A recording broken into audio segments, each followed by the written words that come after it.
Hi hello welcome to my video. ഇന്ന് പതിവില്ലാതെ കുറച്ച് നല്ല വലിയ മത്തി കിട്ടിയപ്പോൾ അമ്മ പറഞ്ഞു, എന്നാൽ നമുക്കിതൊന്ന് മീൻ പൊരിച്ചിട്ടെടുത്താലോ എന്ന്. ഇത് നല്ല നെയ്യിലെ വലിയ മത്തിയാണേ.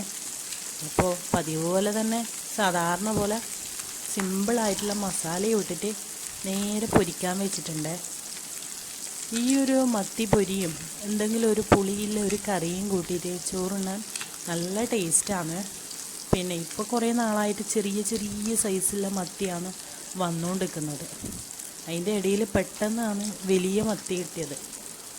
വലിയ മത്തി കിട്ടുമ്പോൾ ഭയങ്കര സന്തോഷമാണ്. കാരണം എന്താ വെച്ചാൽ അതിൻ്റെ ഒരു ടേസ്റ്റ് ഉണ്ട്.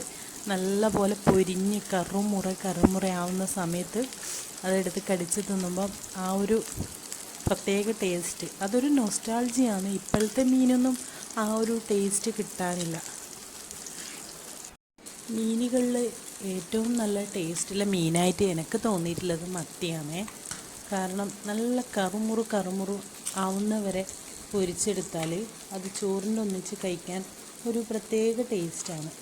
കറുമുറു ആയിട്ട് പൊരിഞ്ഞ മീനാണെങ്കിൽ അതിൻ്റെ മുള്ള് വരെ ഞാൻ ബാക്കി വെച്ചേക്കില്ല. കാരണം അത്രയ്ക്ക് ഇഷ്ടമാണ് എനിക്കങ്ങനെ മത്തി ഫുള്ളായിട്ട് കഴിക്കാൻ വേണ്ടിയിട്ട്.